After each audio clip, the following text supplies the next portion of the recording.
Welcome, everyone. Good morning. We're so glad you're here with us. If you're just now joining, go ahead and drop your name, your county, and your organization that you're affiliated with in the chat. That way we can start to get to know who all is in the room. Welcome, everyone. All right. Well, it's 11:01. We're going to go ahead and get this party started this morning. We're so glad that you all tuned in with us. I'm Hannah Edlin. I'm the Advocacy and Policy Director here at Kentucky Youth Advocates and the Project Manager for the Bounce Coalition. We are thrilled to welcome Dr. Jami Aten and Ken Annan, co-founders of Spiritual First Aid, who will be sharing how this trauma-informed peer-to-peer care framework can help communities build resilience and respond with compassion. We're excited. The Bounce Coalition is to host this free training opportunity, which is designed and will equip individuals across sectors with practical tools to support those who may be facing adversity. Today, you're going to hear about spiritual first aid firsthand from co-founders. So we're just tickled and delighted that you are here with us and that they are here with us. And we're so excited to bring this opportunity across the Commonwealth. And with that, I'm going to go ahead and kick it to Jami and Kent to get us started. Well, thanks so much. So we're really excited to be with everyone and about this great initiative that you all are putting forward. So thanks for taking time to connect. And I just want to start off here by Kent and I in our day jobs are professors. So we've got a quick quiz for you. So I'm able to see the screenshots here of everybody who's on so far. So if you could do by show of hands, how many of you have a first aid kit? So by show of hands, how many of you have a first aid kit? Okay, so we'll see a lot of hands going up there. How many of you, now let me ask you a second question, actually know where your first aid kit is? Okay, it looked like a few hands dropped off there. Final question. How many of you who have a first aid kit and know where it is actually know how to use everything in your first aid kit? Okay, not near as many hands up that time around. And the reason why we always start off by asking that is that we want to start by actually recognizing the fact that all of you are on this webinar with us today, that you all already have skills, that you have a kit of tools that you've used to help others.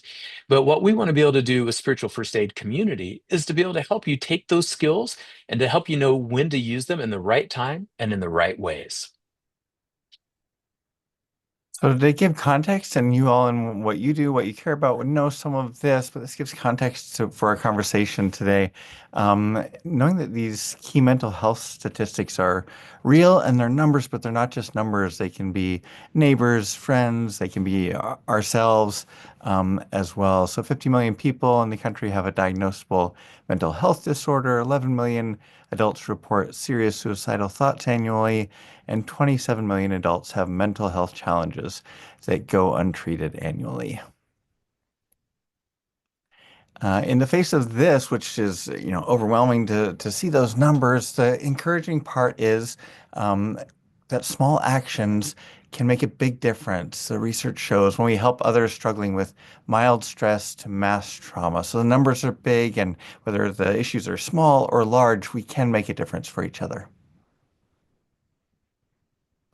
Spiritual first aid that you'll be learning about, spiritual first aid community today that you're learning about, is informed by three really important pillars. One is that it's spiritually informed, so it's thinking holistically about the person. One is evidence informed. Research is really important to us and guides every decision along the way. And the third is that it's trauma informed. We want to better understand trauma, how that can impact the way that we can care for other people. And with the Spiritual First Aid Community course that you all will be learning from and what we'll be discussing today, is that this particular one is made to be able to use within your communities with people from all different backgrounds. So this one is specifically designed for non-sectarian use, meaning that it's going to use broad spiritual terms or sacred language, but then also that you as the user can also bring in your own beliefs or values and apply that to the curriculum. But this is what allows us to work across diverse groups. And so we define spirituality as the individual or group search for the sacred. So this is really focused on how we find purpose, values, beliefs, ultimate questions, and ideas or ideology about higher power. And then one of the other things that's a key characteristic of spiritual first aid that makes it unique is that it's based on more than $7 million worth of research grants, over 20 years of research, 50 empirical studies, and over 150 scholarly publications.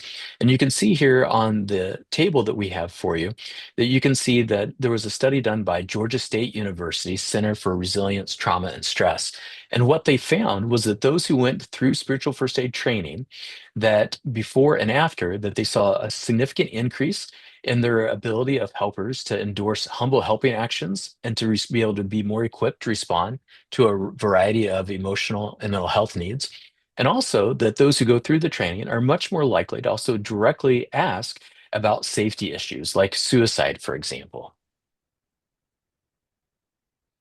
And then we mentioned it's trauma informed, this kind of giving care. So as we think about that, we can think about moving up this path of understanding our strengths and weaknesses, and then realizing trauma's impact, recognizing trauma, re-traumatization prevention, responding to trauma, and then referring people for specialized services and resources. So this walks along the path that we will teach you about spiritual first aid and helps to along the way, especially when we do our full course, and you go into more detail on each of these areas of trauma that help you to ensure you're helping people, not hurting them or just staying neutral, but really making a difference for them.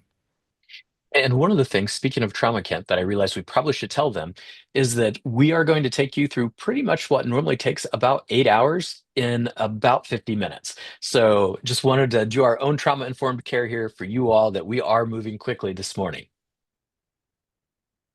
So spiritual first aid, what is it? We've mentioned this term a few times already. So here's a definition that we'll unpack quickly and then unpack for the next 45 minutes.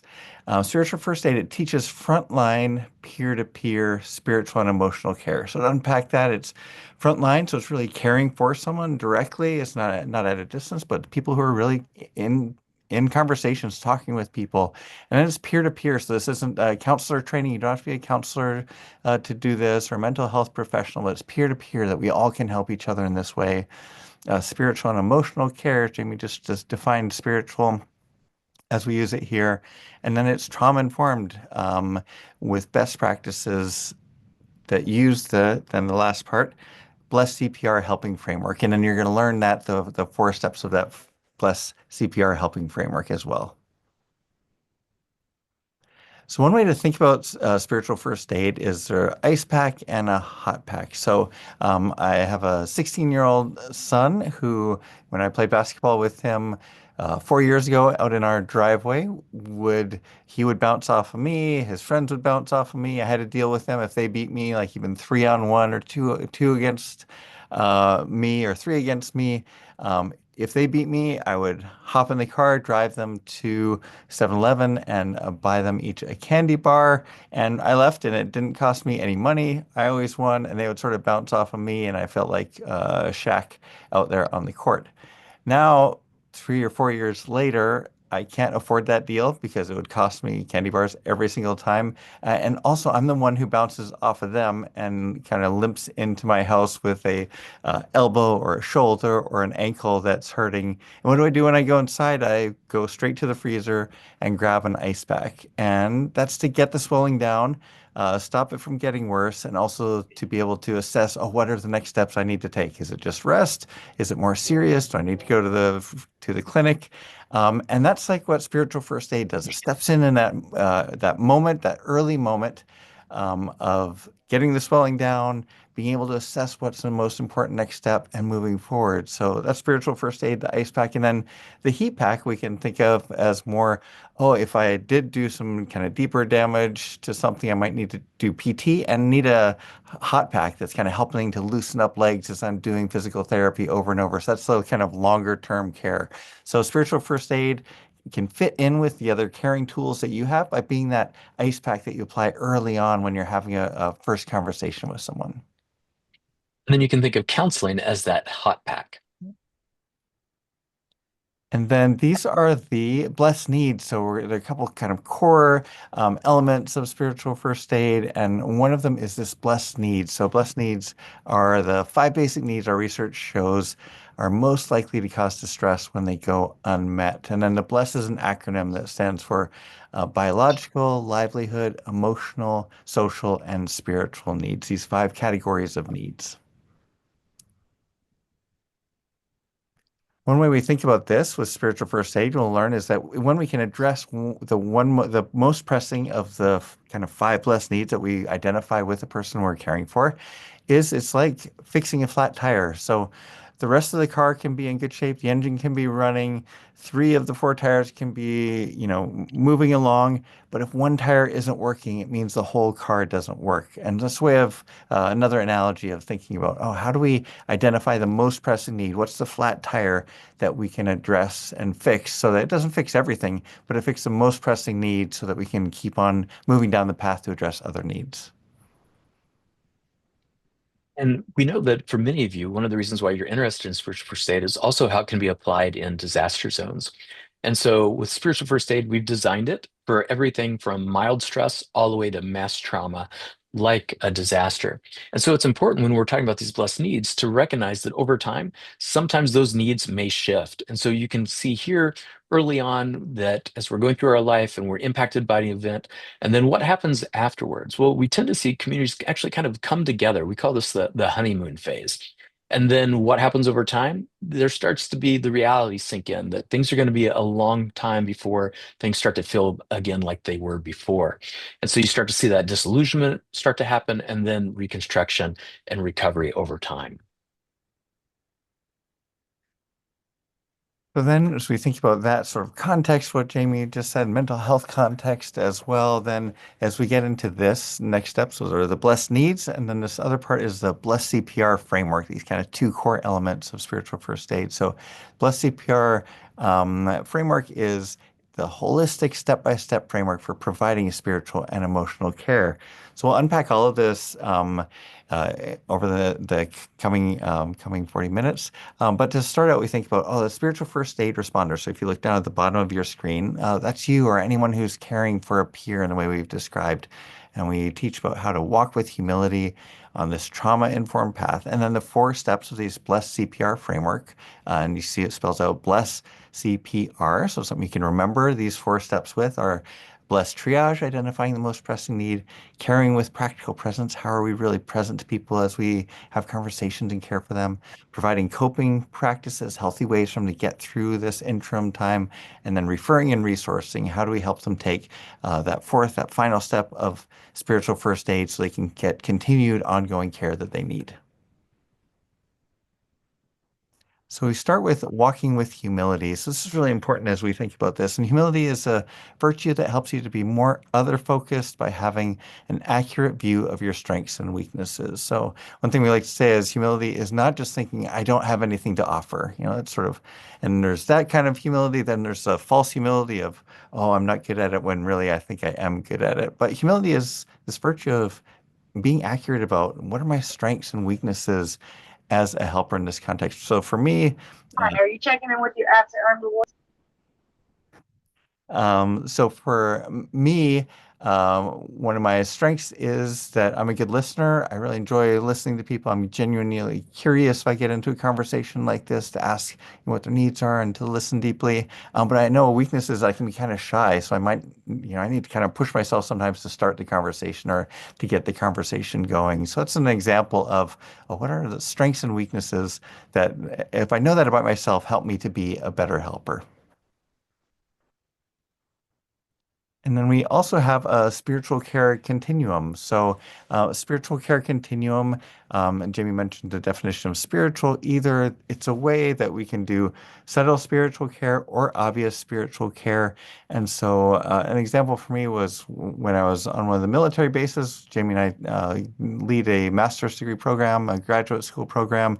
So, when Afghan evacuees were escaping, remember that several years ago from Kabul after the Taliban took over, um, evacuees from Afghanistan were landing all kinds of different military bases, and there's unprecedented need to respond. And on bases here in the U.S., so I went with some other students, and so there we would have people, and we'd be working all day and doing long um, conversations with people and doing kind of these intakes into interviews, and it was often the first conversation people like long conversation people had. I'd had people talk about having to leave their children behind in Afghanistan because they got separated, or show gunshot wounds to me that they'd had while they were there. And so in that place, it was a U.S. State Department contract. Our job was to do these interviews, and so I could be as an example, just sort of be straightforward, be sort of in my faith. I could sort of quietly pray for someone and respect their faith and not talk about faith at all. That wasn't my role. It wasn't the right context. We probably have different faiths, but I could do my very best work for them, pray for them silently just 'cause they're going through a hard time. But then if I was with some other people with whom I shared faith later in the day, then I could pray together, kind of carrying the heaviness of it there. So it's an example of sort of spiritual and care that's obvious, spiritual care that's subtle is being really important to think like, what's the integrity here of caring about the other person? And often it's not the right thing to kind of do explicit conversations, but maybe in the right context, there are ways that the conversation, they bring up something and the conversation goes into more obvious spiritual care. So we just give this framework so that you can move along that continuum and understand the way that people think about care in this context of spiritual care in this holistic way that Jami defined earlier. So now we talked about the 4 steps. Now, step number 1 is bless triage. So triage, you see this scene. It's like when a paramedic comes onto the scene of a car accident, a multi-car accident. They're not going to try to fix everything, right? And like do full x-rays and fix a broken leg and do everything. What they're doing is trying to identify, okay, what's the most pressing need here that we need to address to prevent further harm and help them get on a path for healing further down the road. So that's the idea of blessed triage. It's a method for quickly sorting through helpees. That's a word we use for the people we're helping. Helpees struggles by working with them collaboratively to identify their most pressing needs. And just want to underline that as we think about this first step, we're having this conversation with people, spiritual first aid, that we're not going and trying to diagnose and identify, oh, what's this person's most pressing blessed need? Instead, what we're doing is trying to have a collaborative conversation and facilitate them identifying their own most pressing unmet need. And those blessed needs, as a reminder, are the biological, livelihood, social, emotional, and spiritual. And so here you can just see a few examples of what are the kind of common signs or symptoms of someone who may be struggling with one of these particular areas. So biological being things like our health issues, lack of access to healthcare. Unmet emotional needs might look like high stress levels, or you're starting to see kind of major shifts in behaviors. Looking at livelihood needs, that might be things of like lack of access to basic needs or essentials such as food, water, shelter.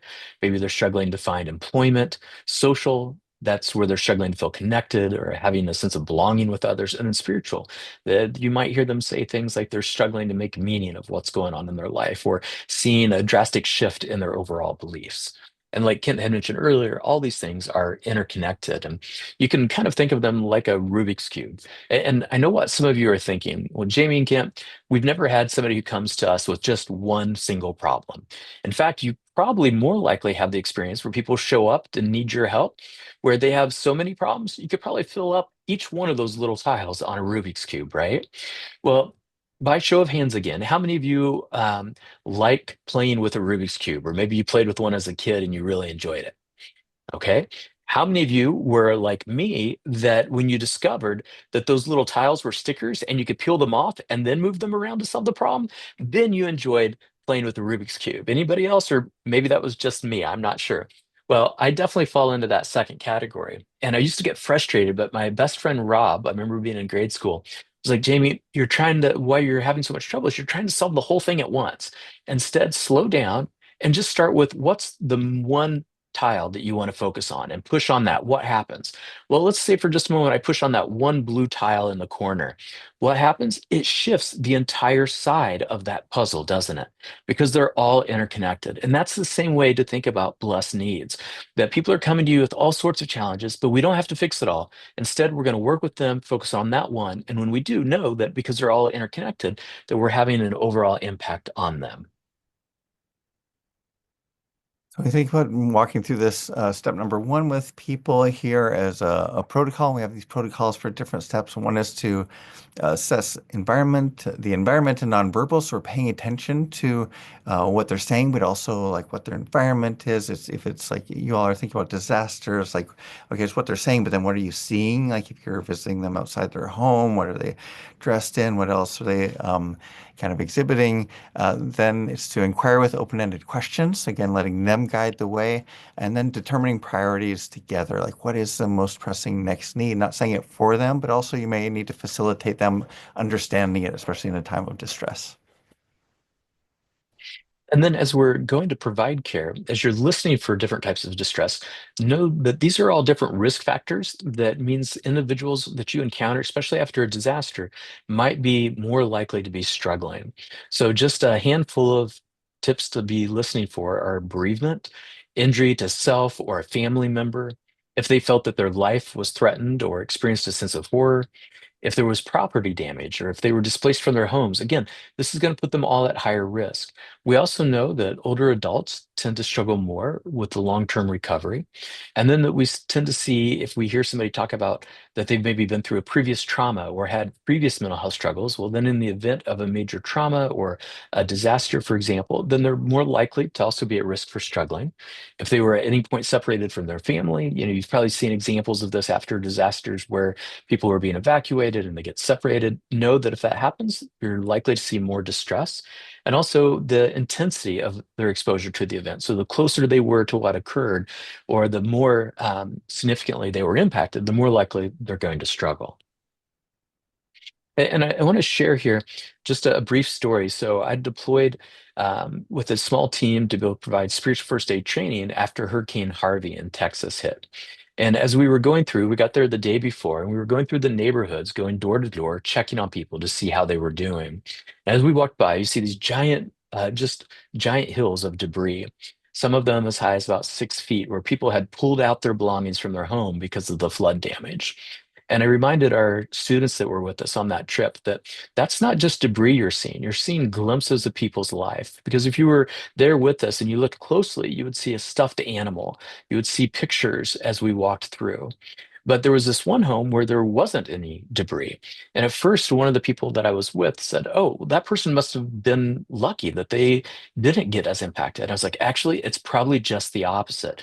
And that was the case, you see, because when we went and knocked on the door, an older man came to the door and he said, "Thank you for stopping." And he's like, "Things have been so rough." He's like, "I've not been able to get anything out of my home. So now it's just collecting black mold."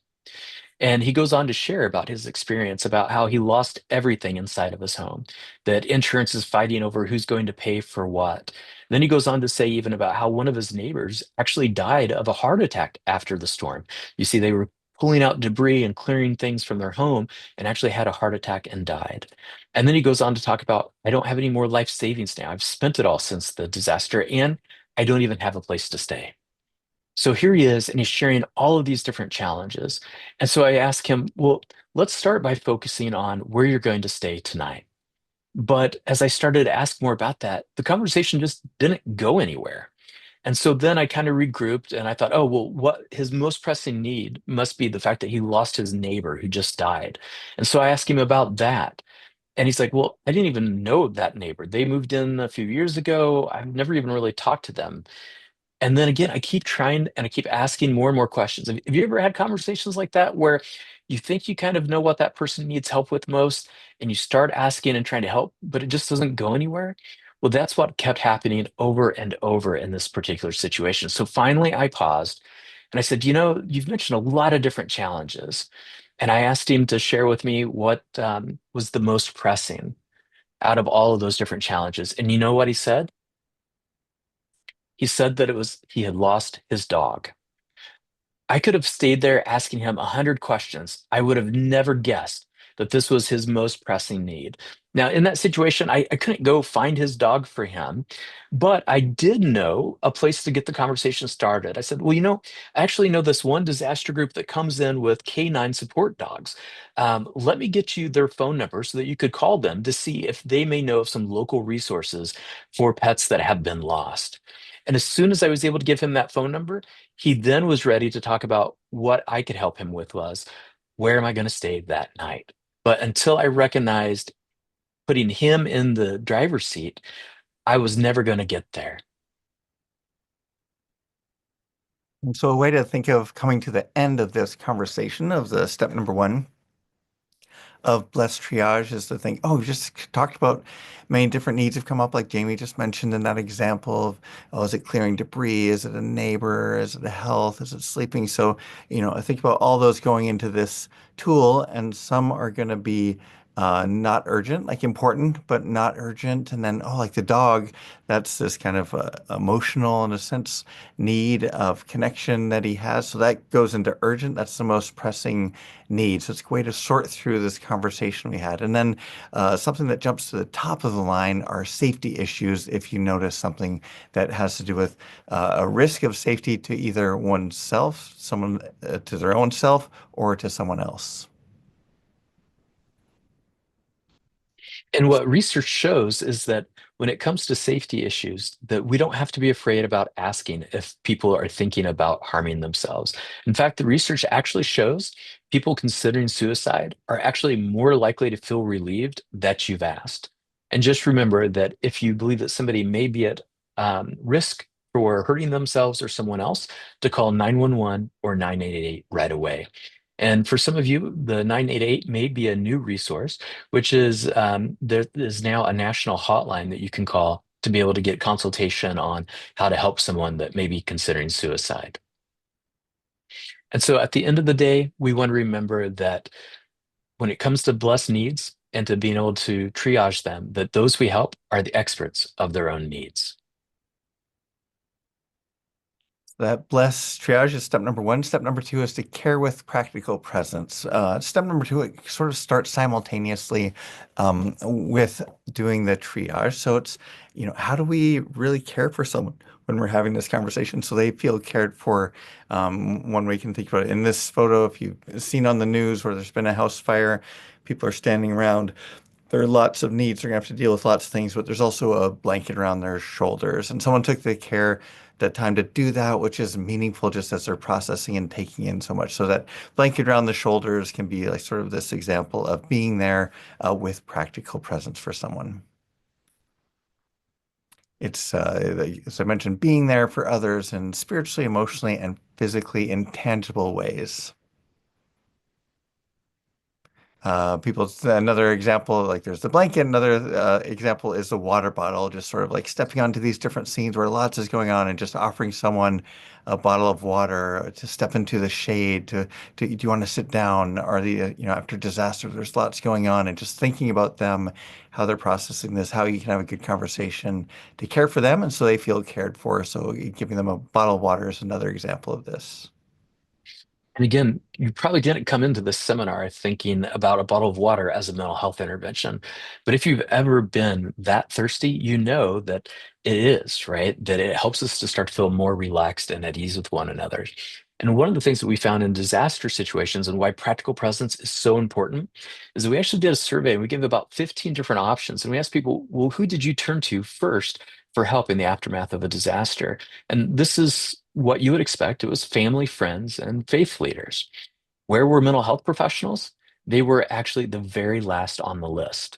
And so this practical presence is something that we can provide care in the moment on the front lines. And then, as we'll talk about later, positions us to be able to make those referrals. So then we had the sort of protocol for blessed triage, the protocol for practical presence to stop what you're doing and focus on the situation. For me, it's a difference of how my conversation goes if I'm caring for someone, whether I'm texting up right to the last minute and look up and the texts and responses are still going through my head versus just taking even 20, 30 seconds, just taking a couple deep breaths so I can really be present and focus with them. And there's appreciating and understanding the person's state. Just I can see you're upset, which is a way of facilitating, validating their experience, and it totally makes sense that you're feeling upset. And then starting to ask, "Oh, how can I help? What feels most pressing to you?" So I want to give you just a couple examples of practical presence. So I mentioned my friend Rob earlier. So when I was in eighth grade, my grandmother passed away unexpectedly. And so the night before her funeral, we had a visitation. And before anybody else showed up, it was just me and my family. My best friend Rob got there early that morning, or excuse me, that evening. And he showed up early and he comes and he doesn't say a word and he just stands beside me, looks me in the eye, gives me a little head nod, and then just stands by me. Now, the rest of the evening, adults came in one by one, sharing what I'm sure were words of wisdom and comfort. And but one by one, they all left. And eventually the last person leaves, but there's my friend Rob still standing by my side, still not having said a single word. After 10, 15 minutes goes by, he turns to me again, looks me in the eye, gives me a little head nod, and he leaves. It's been decades since that evening, and I don't remember a word any of those adults say. But the thing I'll never forget was my friend who stood by my side. You see, there's something powerful about being present with others in times of hardship. So I want to give you another example of what practical presence can look like and maybe some things we shouldn't do. So at the age of 35, so I'm now 48, but at the age of 35, I was diagnosed with stage 4 colon cancer. And so I'm glad to be able to share with you all now, after going through significant treatments, that there's no evidence of disease since then. But when I first got diagnosed, I was meeting with my oncologist and he shared, Jamie, the tumor in your pelvis is actually spread. And we need to have you go now and get a CT scan to make sure that the cancer hasn't spread anywhere else in your body. So they rushed me downstairs to go do a CT scan. And if you've ever had one, you know what it's like. That kind of feels like you're getting ready to go into this white cave. You're laying typically on kind of a cold metal table there. And then the tech normally brings out a blanket, which is, let's just be honest, about the thickness of a piece of paper. But at least they warmed it up, right? And so I get ready to go into the CT scan. The tech goes back behind the booth. And right as it's getting ready to start, this little voice comes on over the machine that says, "Don't move, hold your breath, be still." And it was in that moment, you see, it was in that moment that I realized I was going to have to go home and tell my three young daughters that daddy has cancer. And when that reality hit me, I did everything opposite than what that little voice on the machine told me. I started crying, I was shaking, I was trembling. But then all of a sudden, I realized the machine had stopped. Because you see, the tech had actually stopped the machine, had come in, and just gently placed her hand on my shoulder. In that moment, that was a sacred moment because it reminded me that I wasn't alone. But then the technician decided to speak. And she starts by saying, "Well, you know, Jamie, at least your cancer experience isn't going to be as bad as my cancer experience." And if you thought that wasn't good enough, she decided to go for the fences again, takes another swing, and says, "Well, you know, Jamie, the sacred only tests the strong." Now, in that moment, I could have gotten really upset and angry. But instead, I thought to myself, now I have the perfect story of what to teach others about what not to say when providing care. And true to form, I have kept that promise to myself. And so now I'm teaching you the same thing. So overall, if what you're teaching, or excuse me, start to say to somebody in times of pain or when they're hurting, sounds like maybe the start of a great country western song or a great blues song, keep those thoughts to yourself, because we want to avoid what we call bumper sticker statements. So those are those statements that maybe sound spiritual in nature, but don't really have much substance. So if it can fit on a bumper sticker, again, keep those thoughts to yourself. And And then at the heart of this all is to remember that your presence says more than your words. And then just one thing to add, if with those bumper sticker statements, we say them. If you've said them, don't feel bad. The Mm. reason we've thought of this is because we've said these things too. These moments of after a disaster, someone's in a time of crisis, and the heaviness and the silence can be awkward, and we try to fill it. So we share this, knowing all of us as we're helpers, we make mistakes. That's part of humility, is like knowing our strengths and weaknesses, also knowing as helpers, especially in a disaster happens, something unprecedented, we're going to make mistakes and we just want to be learners. And we can, that, as Jamie said, and, our takeaway from this section is your presence says more than your words. So if you say the wrong thing, that's okay. You can apologize or just keep moving, and being there makes a huge difference to people. And now on to step number 3. So we've done blessed triage and then caring with practical presence, and now providing coping practices. Coping practices, these are skills and strategies that helpees can use to endure challenges and hardships. And the key word there is endure. So this is kind of helping you to make it through. It's not fixing it. That's why it's coping. And step number 4, the next step, we'll get into more addressing the core causes. But in the meantime, it's important to have these ways that you can help people endure the challenges they're facing. And when it comes to disaster situations, it's important to recognize that most people overall will start to improve with time. And so these 3 findings here are based on a large meta-analysis that was conducted with a number of studies that had over 60,000 disaster survivors. So the good news is that we do tend to see people make improvements over time. We also know that the level of symptoms that we tend to see early on after a disaster or a major trauma or crisis tends to be a pretty good predictor of how people are going to do later on. And that in most cases, a delayed onset of disorders tends to be more rare.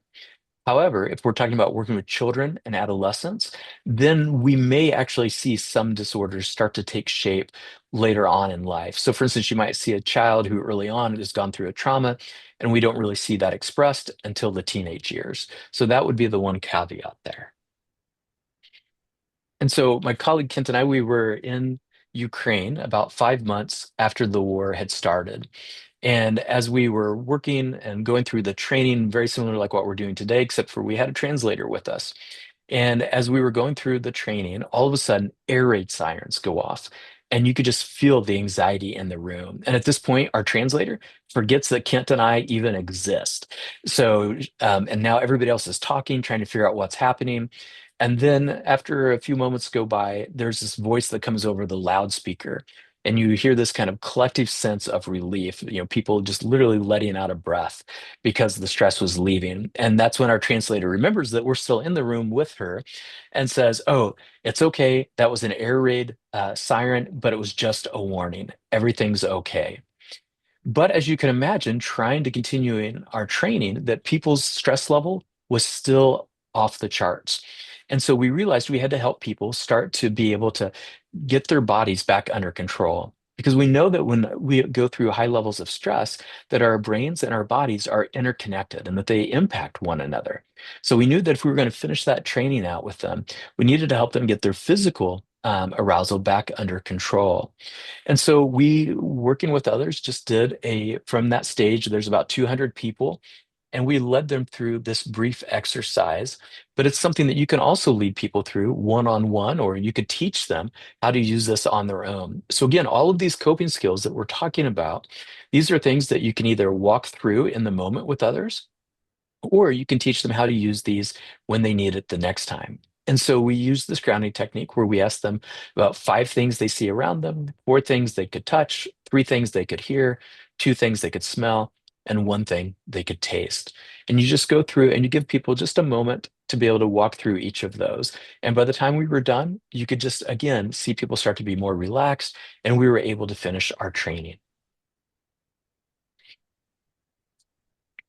And then another way to do this is like we talked about, the kind of more subtle spiritual care, and then more obvious spiritual care is this version. That's a way of just kind of grounding oneself, like in these questions of meaning, and that can be disrupted after disasters. And so, what are 5 things in your life for which you're grateful? 4 acts of kindness you've experienced lately? 3 things that bring you joy? 2 reasons to feel hopeful? 1 thing that gives your life meaning.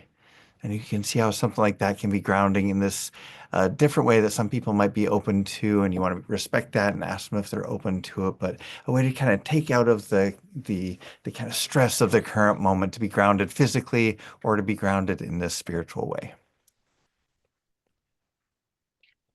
So some of the tips as we uh, give coping practices to others are one is to find out and ask people, oh, what have been coping practices that you've used previously? So, rather than just guessing or asking for something new, oh, I used to go for walks. That would really kind of keep me grounded all the time. Or I'd go for a swim in the pool, a couple times a week or something like that. So asking what they've done previously is helpful because in times of distress, we can forget those sometimes. Another is to anticipate barriers. So if there's been a disaster, is the swimming pool closed? Is the path they used to walk on? Are there too many trees, fallen down around us? What are barriers so that you can help them think through, okay, what's an alternative or how can they overcome those barriers?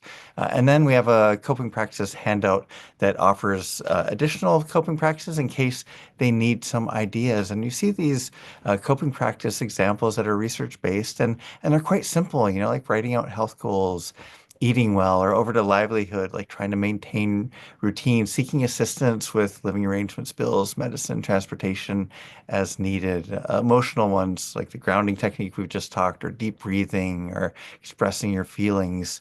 And then we also have them for social and spiritual. So talking with someone you trust, maintaining existing relationships. So think about that continuum we've talked about of holding on to faith. There's, a community, a worship community that you've been part of and you haven't been going to lately, but that would help you. So these are all these ways that we're facilitating them to see, oh, what are healthy coping practices in their own lives that they've found before, and maybe we can give some suggestions if they're stuck. But otherwise, they're getting access to ways to healthily make it through and endure these moments of hardship.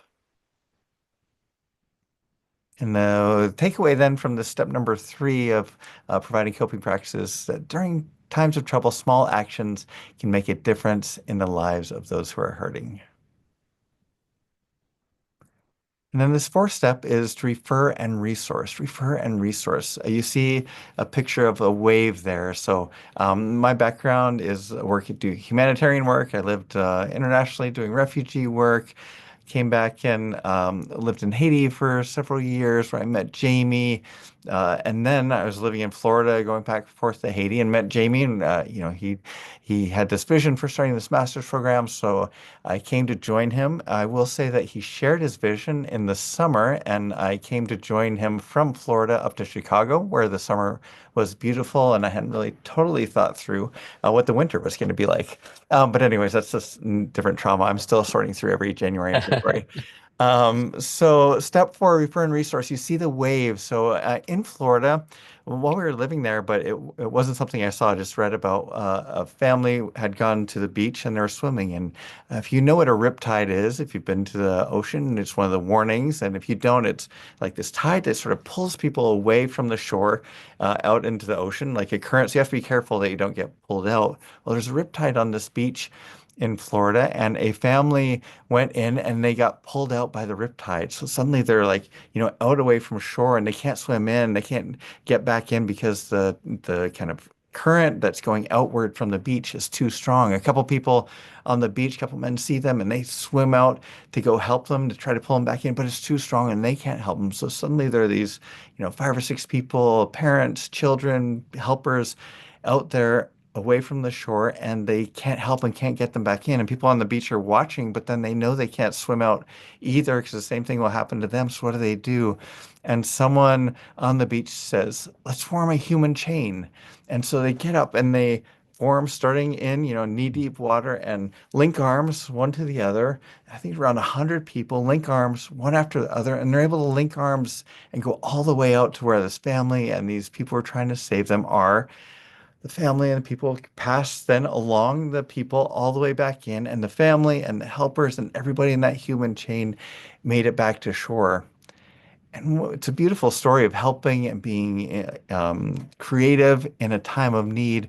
It's also a story that helps us remember none of us can rescue or help someone on our own.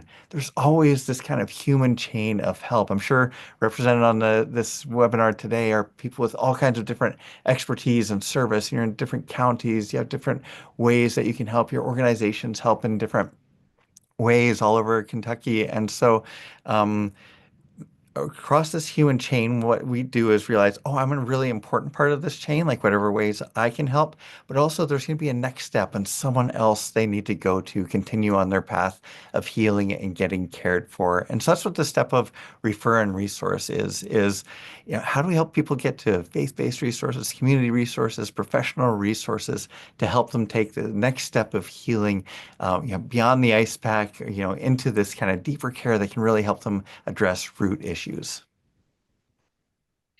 And one of the reasons why refer and resourcing is so important, especially in times of disasters, is the need. The need is just so great that you can see here that oftentimes when a disaster hits, that we have a local capacity, but more often than not with disasters, the needs are going to start soaring. And initially, we tend to see additional state or maybe federal resources that come in. But what happens over time? Those resources go away. Those individuals no longer are deployed. And so it's you all, those who are in the local community, they're going to have to carry that extra need of care. And so, again, we want to be able to form those human chains so that we can get people to the resources they need when they need them. So steps we can take with this refer and resourcing is that, as we've mentioned a number of times, approaching this collaboratively, encouraging active problem solving with others. We're not doing this for people, but doing this with them.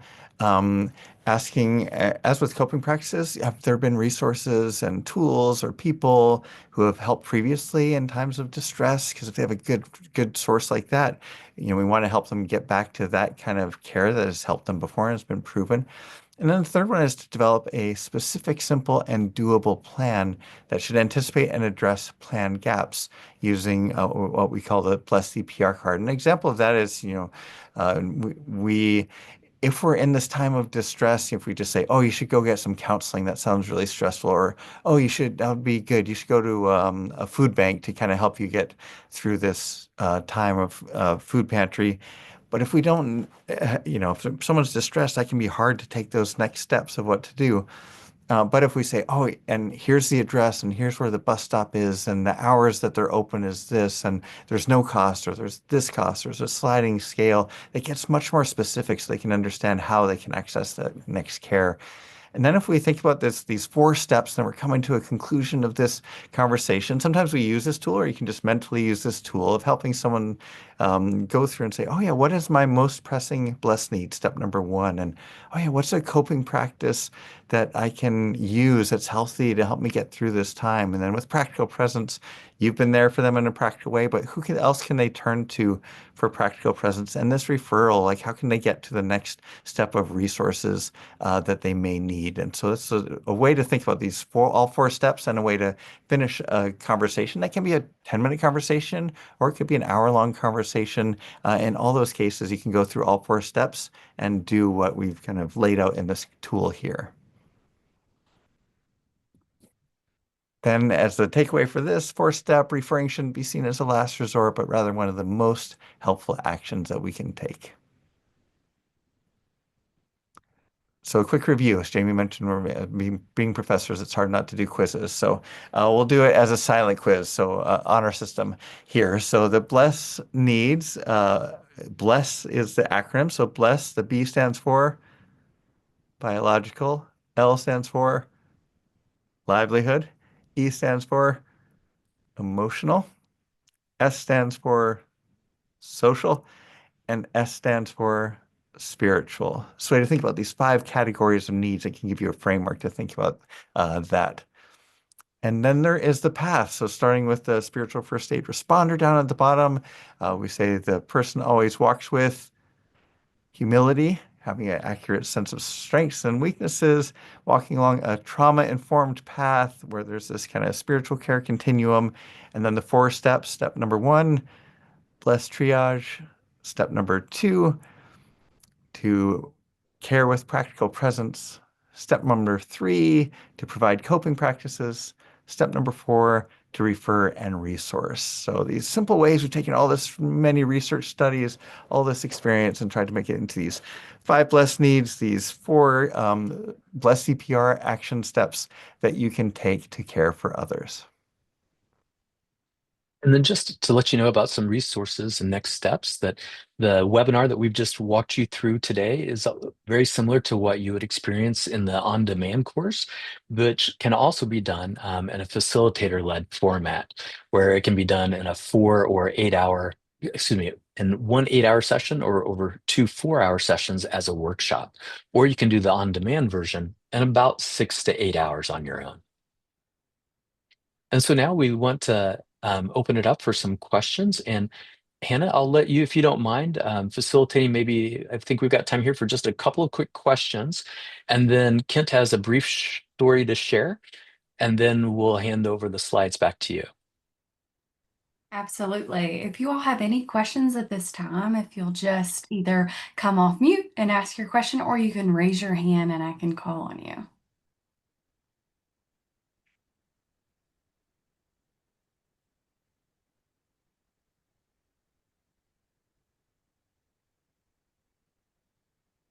And while we're waiting, Hannah, for people to ask a question or two, I'll just share a couple of examples of how we've been seeing spiritual first aid community being used across the US to help other places. So one example is that we've seen a number of different houses of worship all across the US who have adopted spiritual first aid as a way of preparing lay helpers in their communities. Another example, we've seen healthcare organizations like the Mayo Clinic using spiritual first aid. And then, in fact, we've even just piloted a couple of times, and now there will be a new 2 year project happening in the state of Pennsylvania, where the entire city of Philadelphia and the Department of Health and Human Services will be training about 1,000 people each year for the next 2 years in spiritual first aid. I think we've got a question from Raya, so I'll kick it to you to come off mute. Thank you so much for your presentation. I super loved it. How long have you been using this tool? That's a great question. So, spiritual first aid, we spent 15 years of doing research. Then from there, we did 5 years of field testing. So, just like that example of Hurricane Harvey, we were still doing field testing then. And then after that, we rolled this out about 4.5 years ago. And it's really just taken off in ways that we couldn't have imagined. Nice. And I have a follow-up question. So how receptive have people been to using this, or when you introduce this idea, what kind of responses have you gotten?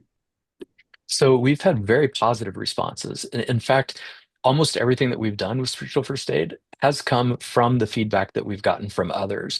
So initially, when we first launched it, it was simply released as just an on-demand course. And then we started having people saying, okay, now we're getting together in small groups. Go, and is there a way that there could be a version of that? So then we went back to the drawing board and started creating that. And then we started hearing from others that we want to now train 100 people at a time. And so that's when we developed the facilitator-led workshop that we had just mentioned. And just to give you a few examples, there's a number of different organizations out there that are training over 1,000 people in their communities every single year. And I'm just talking about one organization, right? Like at a time, training 1,000 some people, excuse me, multiple sessions over at a time. But it's been widely adopted all across the US and actually even in some other countries. I love that. Thank you. Errol? This question's really on my heart, so I'm just going to follow that. It may be beyond the scope of this. I really love small acts can make a big difference. And I'm connected with some folks who are working with Ukrainian youth who are providing them with a camp for a week and then sending them back into Ukraine. And I think about how can they offer hope to these youth when they're going back into war-torn areas. Can you help me with the framing around that or the resources? Do you have a resource you can point me towards? Because I know they can teach those coping skills like you referred to, but they're going back into a very unsafe place. So how do you navigate that with your volunteers who want to provide hope to these youth? I'll Yeah, stop no, now. that's a great question. And in fact, it's something that we've been working on and are actually in the middle of right as we speak. Mm. So we actually have had a 2 year research grant from the John Templeton Foundation. And here in just about a week, we're going to be launching a multi-week long intervention of spiritual first aid, doing a random clinical trial there. And so what we've done is, again, actually taken some of the very similar types of coping practices that we shared with you all today. But part of our goal is to help people to do what they can just to make it through until they can get to a place to do that deeper work. So doing things like the grounding practices, but also even some of those basic small things can help. Because again, our job is not trying to fix everything, but it's to get them the right resources and then to refer them to additional community-based resources. So, like for instance, a big part of ours is not just sending people then back into their communities, but back into the community. And who are you going to go to talk to get additional care? Who can you turn to if there's not a mental health professional? What are the local resources that are actually available? And so again, starting small and helping them just to get through to that next step over and over. But great question. And so we'll actually have that resource available down the road. It's probably still a good ways before we have it completely finalized, but we will have a version of it similar to like what we're doing here. Beautiful. Thank you so much. Yeah, absolutely. And so now I'll hand it over to Kent to share one final story, and then we'll hand it back over to Hannah. Yeah, so a quick story. So I mentioned at the beginning, I lived in Haiti with my wife, and while we were there, there'd been flood a hurricane came through and hit the winds not directly, but lots of rain that came into the city of Gonaive and floods that came through. And I was doing more work, like education work, so we didn't have the resources to get in and out, but we went with colleagues to do a seminar nearby near the city where there'd been flooding. And then after we did the seminar, we caught public transportation back to the towards the capital of Port-au-Prince. And as we rode along, people who were on that truck were, bouncing along in the back. It was like probably a former bread delivery truck or something, or bouncing along, and people started talking about this disaster nearby and what had happened and just the overwhelming nature of it. People had a hard time getting in or out. And as we talk about it, someone up near the front of the truck said, "Oh, I lived there and I just got out." And he was a young man, probably in his early 20s, and said, "Oh, I was there and the water came in. It swept the living away to join the dead. My mom and my sisters and I scrambled to the roof. And, I've been wearing these clothes, for a week since the flood hit." And as he did this, and this back of this truck with people who were living on, at that time, probably less than $2 a day, just on the edge of survival. He was telling the story, and then someone reached into their like small plastic kind of grocery bag, pulled out a shirt and handed it to him. And some of the women said, "Oh, take off your old shirt, put your new one on." And someone else said, "Oh, here's a bar of soap." Someone else said, "Oh, here." A pair of shorts, and someone else said, here are some sandals." And it was incredible. And a woman started going around and kind of asking people to donate, a few pennies, a dollar, like a lot of their wages for that day. And she came back and she put it in the young man's hand, and he put it in his pocket. And he said, pakone kisam kadi. I don't know. I don't even know what to say. And then he started to cry, and then he started to weep. And these women and people had helped out of what little they had, said, "Don't cry, don't weep. We just wish we could give more, but we can give what we have. And we're really grateful we can give what we have, because we're all Gonaivians now." And encouragement to you and gratitude to you is, like, as Kentuckians and people from some other places, this is a tool that helps you to care for each other, and you don't have to have all the answers for everything. But if we each contribute something, we can make a huge difference in people's lives. So thank you for your interest in spiritual first aid, and thank you even more for your care for people there in Kentucky and in your communities, that you want to make a difference in their lives.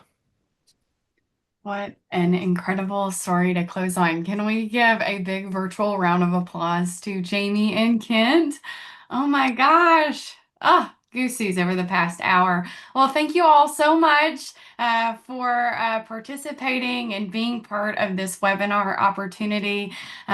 We are excited to build resilience across the Commonwealth together with this opportunity. If you're interested in partnering with the Bounce Coalition to bring free spiritual first aid to your organization, you can visit our website to inquire about how to get started. I also dropped some emails in the chat. That's myself and my colleague, Hannah McCarty, and we'll get all the details sorted. Before you go, we love feedback and we love to continuously see how we can improve. And so there's a quick little survey. It'll take you less than 5 minutes, if that, to complete. Your feedback helps us improve. And so with that, I'll send everybody away this week with well wishes and hopeful hearts. And thank you again for attending today's webinar. All right, everyone. Thanks. Thank Thank you all. Thank you. you all. Thank you.